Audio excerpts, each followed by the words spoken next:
Good evening, this is Brent with Lykins Motorsports. These are the tunnel port heads for our 397 cubic inch Ford FE dyno mule. Received these from Mr. Joe yesterday and quickly got them unboxed and just wanted to show what all he did to them. So added lots of epoxy in the floors, shaped those to give a better shot at the valve around the short turn radius. If you remember, I did a video several weeks ago, and we poured an intake port.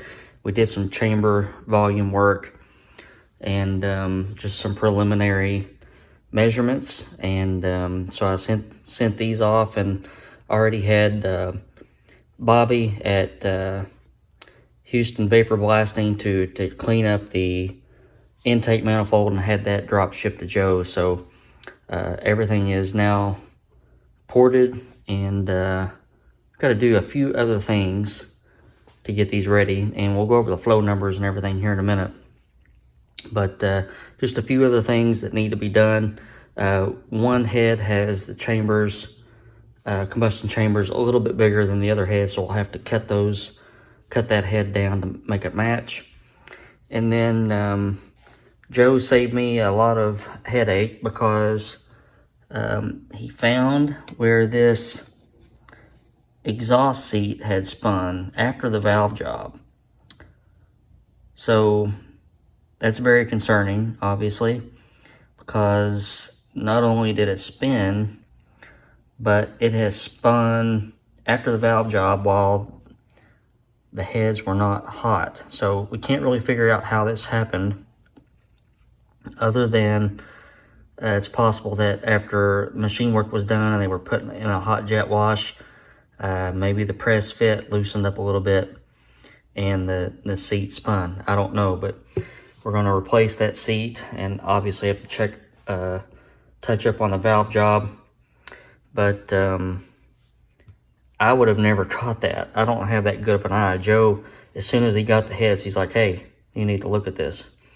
If I hadn't have caught that, it would have been not only a mess because the valve wouldn't have sat down right, and hopefully I would have caught it upon assembly, but not only that, but this seat has a potential to come out, which is all kinds of not good. But just a couple other things to get these up to assembly time, and these are factory tunnel port heads. I think they've had I wouldn't say a rough life, but they've been ran. They've got a decent thumbprint in the heads, but there was some welding and everything that went on, and Joe had to dodge around all of that. But there were two heads, and one had zero port work and the other one had been ported.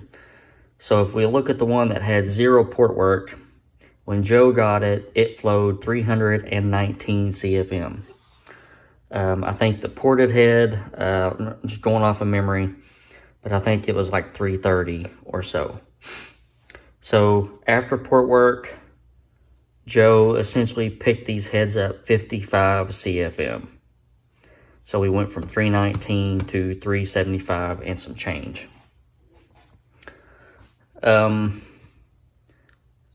Needless to say, I'm very happy, and this will feed our little 397 very, very well.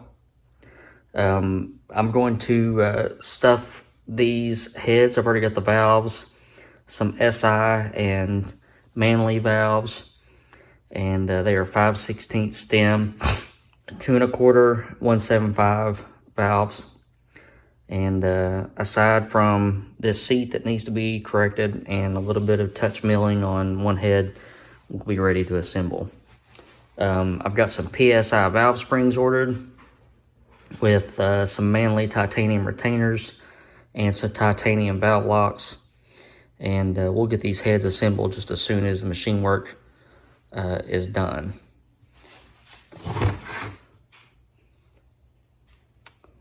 Joe does good work. All right, let me show you the intake manifold, and then we'll move on with the video. Here is the intake manifold. It looks brand spanking new thanks to Bobby and his vapor blasting. Plenum has all been ported and smoothed in. Joe adds these dimples in the plenum floor. This is essentially acts like a golf ball, so it creates like a boundary layer on top. Same epoxy on the floors of the intake runners to match the heads. So not only did we cut the cross-sectional area down, but we gained between 50 and 55 CFM of flow. This little engine should pull so hard. Looking forward to putting it together. Unfortunately, it'll be quite a while before I do that. The block is not yet machined, and I am ordering a special crankshaft that had a lead time of 20 weeks. And I've kind of alluded to some cool stuff that I haven't went into full detail with so far, but crankshaft will be something that you guys have never seen before. Keeping the stock 3.5-inch stroke that I was originally going to go with, but we're playing with some new technology, and that's all I'll say about that. All right, guys, just wanted to keep you informed on what's going on with this build. Make sure that you hit that subscribe button so that you don't miss out on subsequent videos regarding our 397 tunnel port. I should be in a spot to assemble the heads probably next week. We'll get those assembled and a nice coat of paint on those, and we'll just keep pressing along. All right, guys, you have a good week, and I'll see you this weekend.